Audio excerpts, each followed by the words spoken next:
TV के इतिहास की सबसे बड़ी पर्दा।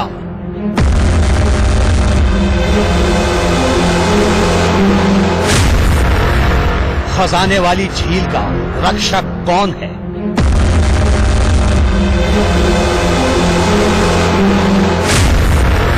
कौन करता है झील के खजाने की रक्षा?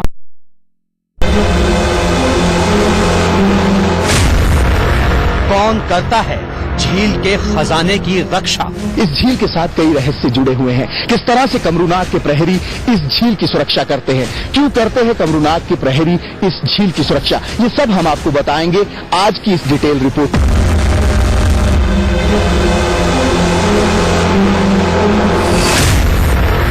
रात को कैसे पौधे बन जाते हैं सांप? कौन उस खजाने की रक्षा करता है, ये एक सवाल है। हम आपको दिखाने जा रहे हैं उन प्रहरियों को।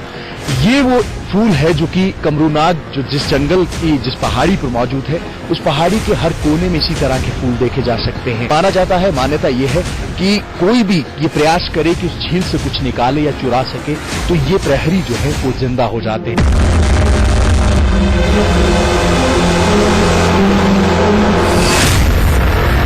इच्छाधारी नागों का सबसे गहरा सबूत।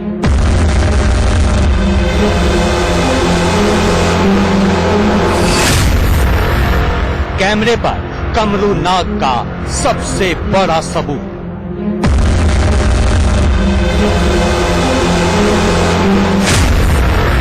सनातन धर्म का सबसे गहरा राज।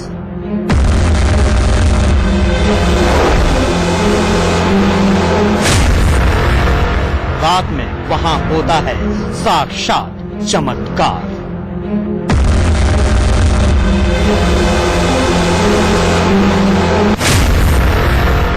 कमरूनाग खजाने के दिव्य रक्षक।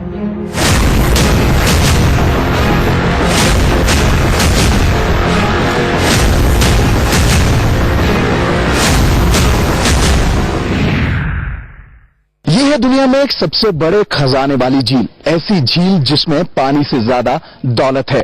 सोना, चांदी, हीरे जवाहरात के न जाने कितने ही टन इसके पानी में मौजूद हैं। ऐसा भी नहीं कि ये खजाना छिपा हुआ है, ये सबके सामने है, सबको दिखाई भी देता है। आज हम एक्सक्लूसिव रिपोर्ट में आपको बताने जा रहे हैं कमरूनाग झील में ऐसा क्या है कि सामने पड़े होने के बावजूद इसके खजाने को कोई छू तक नहीं पाता। हिमाचल प्रदेश के मंडी से तकरीबन 60 किलोमीटर ऊपर की तरफ है कमरूनाग झील। महज कुछ किलोमीटर के दायरे में फैली ये झील मान्यताओं और आस्थाओं का सबसे बड़ा प्रतीक है। ये हिंदुस्तान की इकलौती ऐसी झील है जहां अरबों रुपए पानी के ऊपर तैरते रहते हैं। टनों सोना, हीरे, जवाहरात और दुनिया भर के बेशकीमती रत्न इस झील में मछली की तरह तैरते रहते हैं।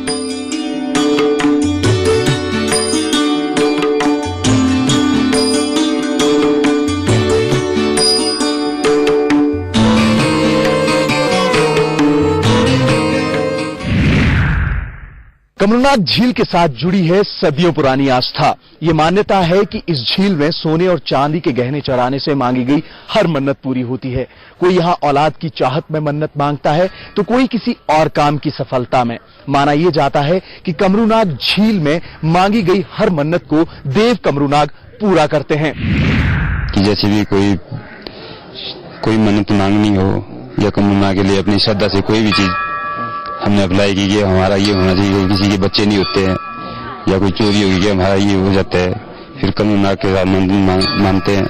फिर जब वो संपूर्ण होती है, लोग पहले आस्था रखते थे कि जैसे भी आते हैं कोई, मैं कहूँगा मेरे लड़के हो जाए, मैं आपको कोई पैसे दूंगा या कोई सोने का कोई वस्त्र दूंगा। तो शुरू में जैसे हमारे बुजुर्ग लोग आते हैं, आजकल तो नहीं होता इतना ज्यादा, पर वो सारा जो उस मन्नत को लेके इस झील में डाल देते थे। कमरूनाग झील दरअसल कमरूनाग भगवान के नाम पर है। यहाँ झील के पास उनका मंदिर भी है, जहाँ से देश विदेश के हजारों लोग मन्नत मांगने आते हैं। कठिन रास्ता, ऊंचे पहाड़ों को पार कर कर तकरीबन 9 किलोमीटर लंबी ट्रैकिंग और 5 घंटे का रास्ता तय कर कर हम अपनी मंजिल पर पहुंच चुके हैं। आपके सामने है देव कमरूनाग का ये प्रसिद्ध मंदिर। बारिश के देव कहे जाने वाले कमरूनाग यहीं पर स्थापित है। आप देख सकते हैं श्रद्धालुओं की आस्था, उनकी शक्ति, उनकी मन्नतें यहां पर कमरूनाग के आगे रखी जाती हैं। माना जाता है कि ये झील पांडवों के समय की है।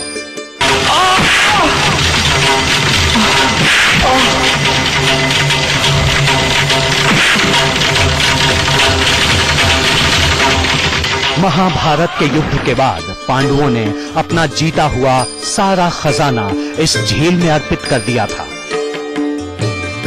तभी से ये परंपरा निकली कि जो भी यहाँ मन्नत मांगकर अपना पहना हुआ गहना अर्पित करेगा, उसकी हर मनोकामना पूरी होगी।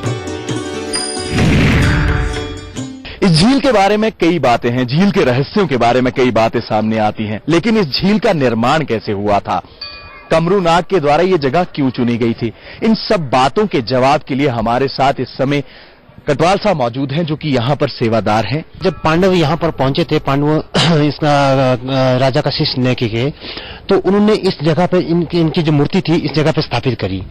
जब स्थापना इसकी हुई तो उसके बाद उन्होंने 2 दिन के बाद देखा और रजिस्टर उन्होंने यहाँ पर आके देखा कि भैया ये जगह इनके लिए उपयुक्त है या कि नहीं है।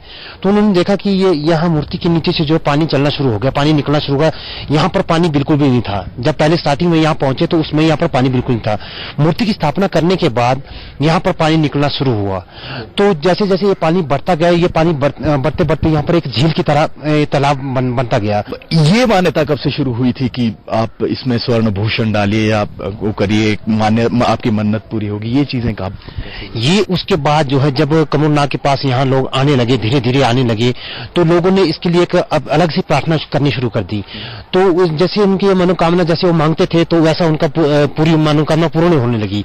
तो उसके बाद लोगों ने अपनी श्रद्धा से जैसा वो अर्पित कर सकते हैं, चाहे वो पैसा है, चाहे वो सोना चांदी है, चाहे कोई और चीज है, तो जैसे वो अपने दिली इच्छा से जो मन्नत कर सकते थे वो उन्होंने करनी शुरू कर दी।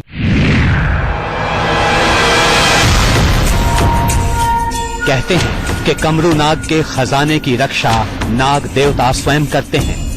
कमरूनाग में ये बात भी मशहूर है कि अगर किसी ने खजाना चुराने की कोशिश की तो यहाँ के आसपास के जंगलों में नाग जैसी आकृति वाले जो पौधे हैं वो असली नाग बनकर खजाना चुराने वाले की जान ले लेते हैं। हमें यहाँ पर एक गुमनाम जो लेटर मिला था, उसमें 6-7 आदमियों के नाम दिए थे, उनके घर का पता दिया था, उनके नाम पता दिए थे। उसमें कि ये लोग जो है कहीं पर बात कर रहे थे, हमने कमरूनाग झील को वहां पर उसके खजाने को लूटने की बात कर रहे थे, वहां पर लूटने के लिए आ रहे थे। तो एक किसी व्यक्ति ने उनके नाम पे एक गुमनाम जो लेटर था वो यहाँ झील के पास छोड़ दिया। तो हम यहाँ पूजा करने के लिए आए थे, यहाँ पर हमें मिला, हमने उसको पढ़ा। उसके बाद हमने उसको जो पुलिस थाना गौर में वहां पर उसको जमा करा कि ऐसे व्यक्ति है, उनके बारे में आप छानबीन कीजिए। तो पुलिस टीम जब उनके घर गई, उन्होंने उन व्यक्ति के नाम पते ढूंढे, तो उसमें देखा कि 4-5 व्यक्ति वो इतनी बीमारी से ग्रसित हो चुके थे, उनका बहुत ही बुरा हाल था। उन्होंने बड़े बड़े हॉस्पिटलों में इलाज कराया, लेकिन उनका कोई इलाज नहीं हो पा रहा था। और एक व्यक्ति को उसमें जो है मृत्यु हो चुकी थी, और एक व्यक्ति ऐसा था उसके परिवार का, अपने परिवार का संचालन बड़ी मुश्किल से कर रहा था, इधर उधर भटक के भी उसके परिवार का गुजारा नहीं हो रहा था। तो ये चीजें जो है इनकी दैविक शक्ति के द्वारा देवता जो खुद ही उनको दंडित कर देता है। इंडिया न्यूज की टीम हैरान थी इस सच को जानकर। विज्ञान के इस दौर में क्या ये वाकई संभव है कि कोई ये मान ले कि सर्प की आकृति वाले पेड़ सच में सांप बनकर खजाना चुराने वाले को डस लेंगे? आज के समय में बहुत कम लोग ही भरोसा करेंगे। इसकी झील है, इसके अंदर जैसे कोई भी व्यक्ति अगर कैसे बाहर से आता है, अगर इसमें अगर छूने की कोशिश करता है, इसके अंदर जाने की कोशिश करता है, या इसके अंदर देवता की जो मन्नत के जो चढ़ावा चढ़ा होता है उसको छूने की कोशिश करता है, तो उसके लिए देवता जो है इसके और भी गणमान इसके साथ जो है शक्तियां रहती है यहाँ पर, तो वो उनके माध्यम से जो है उन लोगों को दंडित करते हैं। तो अब अभी तक ये रही है कि हमने देखा यहाँ पर कि कोई भी व्यक्ति अगर इसके अंदर किसी चीज को निकालने की कोशिश करता है तो उसके लिए देवता अपनी दैविक शक्ति से उनको दंडित करता है।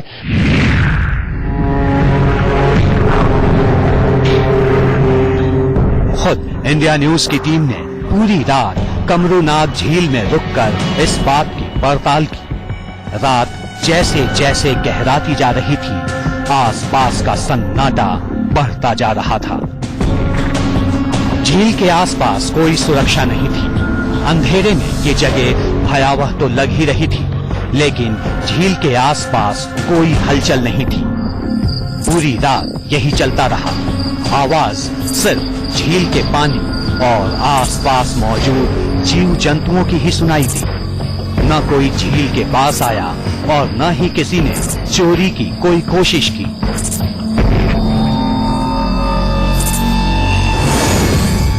इंडिया न्यूज की टीम का कैमरा पूरी रात चलता रहा। हम भी पूरी रात जागते रहे, पर ना तो हमारे कैमरे और ना हमारी आंखों ने ऐसा कुछ देखा जिसे देखकर ये कहा जा सकता हो कि रात में इस झील में चोरी की बात तो छोड़िए, किसी ने पास आने की भी हिम्मत की हो। चोरी करने वाला या तो अंधा हो जाता है या मर जाता है। कमरूनाग देवता की झील का सच जो भी हो, लेकिन एक सच तो यह है कि इस झील में कोई भी चोरी नहीं करता। यहाँ के स्थानीय लोगों की माने तो कमरूनाग झील में चोरी की कुछ कोशिशें कई सालों पहले जरूर हुई थी, लेकिन जिसने भी इस झील का खजाना चुराने की कोशिश की, उसके साथ एक अजीब घटना हुई। खजाना चुराने वालों ने झील से निकाला तो खजाना था, लेकिन वो बाहर आकर कीचड़ बन गया। फिर उन व्यक्तियों की आंखों की रोशनी भी चली गई। यहाँ पर लोग जो चढ़ा के जाते हैं सोना या चांदी, उसके बाद अगर कोई चुराने का प्रयास करता है तो उसको सजा जो है यहीं पर मिल जाती है। अंधा हो जाता है, इंसान मर जाता है क्या? हाँ, उसी को उसके बाद मिल जाती है वो सजा पूरी अच्छे तरीके से। जैसे कोई चुराने की कोशिश करे तो कोई अंधे हो जाते हैं, कई बीमारी से ग्रसित हो जाते हैं। कई बार ये भी सुनने को आया है कि कीचड़ भी कई बार निकाला पैसा होता है, लेकिन हाथ में कीचड़ आता है। कुछ ऐसी बातें सुनिए। हाँ, ऐसा भी होता है। कई बार हम ज्यादा निकालने की कोशिश करते हैं ना, और कीचड़ आ जाता है।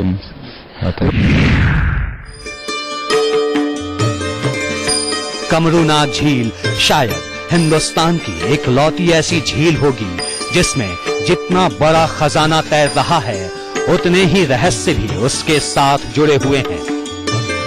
पुरानी मान्यताओं की बात करें तो कमरूनाग झील के बारे में कहा जाता है कि इसकी तलहटी से पाताल का रास्ता जोड़ता है। मतलब ये पाताल में जाने का रास्ता है, और जो खजाना कमरूनाग झील में दिखता है, उससे 100 गुना ज्यादा खजाना उसकी तलहटी में बैठा है, जो सीधा पाताल तक जाता है। कि वाकई में इस झील के नीचे से जो है पाताल लोक तक जो है रास्ता जाता है। तो ये हमने पीछे से सुनी हुई ये बात हुई है, पर हमने अभी तक देखा नहीं कि भी इसमें हकीकत क्या है क्या नहीं है। कमरूनाग झील के पौराणिक महत्व की बात करें तो इसका भी संबंध महाभारत काल से ही है। देव कमरूनाग इस इलाके के सबसे बड़े देवता माने जाते हैं। साग की शुरुआत में 2 दिन यहाँ पर मेला होता है। इस इलाके की बात करें तो इन पहाड़ियों और इस पूरे रास्ते का संबंध महाभारत और रामायण काल से भी सीधा जुड़ा हुआ है। कई ऐसे निशान देखने को मिल जाते हैं जो सीधा महाभारत और रामायण काल से जुड़े हुए हैं। कमरूनाग को यहाँ के लोग बारिश का देवता भी कहते हैं। महाभारत काल में कमरूनाग को बबरूभान या बर्बरिक के नाम से भी जाना जाता था। ये धरती के सबसे शक्तिशाली योद्धा थे। महाभारत के युद्ध में इन्होंने कौरवों का साथ देने की बात कही थी, लेकिन भगवान कृष्ण भी डर गए कि इस तरह अगर इन्होंने कौरवों का साथ दे दिया तो पांडव जीत नहीं पाएंगे। कृष्ण जी ने एक शर्त लगाकर इन्हें हरा दिया और बदले में इनका सर मांग लिया। हमें तुम्हारा सिर चाहिए। राजा बर्बरीक ने श्री कृष्ण को अपना सर तो दे दिया, लेकिन साथ ही एक शर्त भी रख दी। मैं इस युद्ध को देखने के लिए उतावला हो रहा था, किंतु अब लगता है कि मेरे मन की इच्छा मेरे मन ही में रह जाएगी। तुम्हारी इच्छा पूर्ति हमारे लिए धर्म के समान है। हम वचन देते हैं कि तुम्हारी इच्छा अवश्य पूरी होगी। राजा बर्बरिक की ये शर्त पूरी करने के लिए श्री कृष्ण ने कमरू नाग को मंडी के इस जगह पर स्थापित कर दिया और बर्बरिक का सिर वहां पर रख दिया। इससे राजा बर्बरिक ने महाभारत का युद्ध देखा।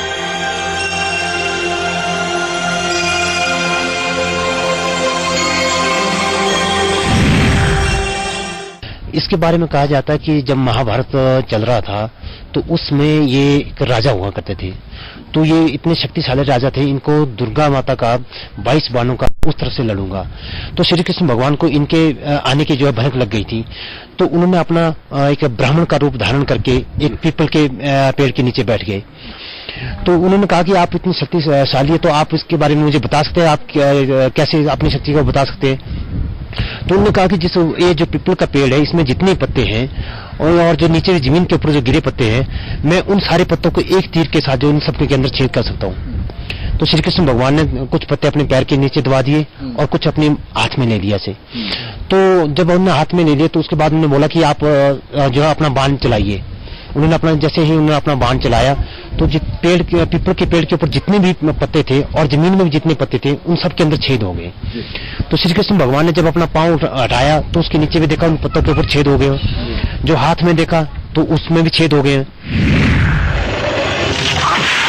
लेकिन महाभारत के युद्ध में एक दिक्कत आ गई। जिस तरफ राजा बर्बरिक का सिर घूमता वो सेना जीत की ओर बढ़ने लगी।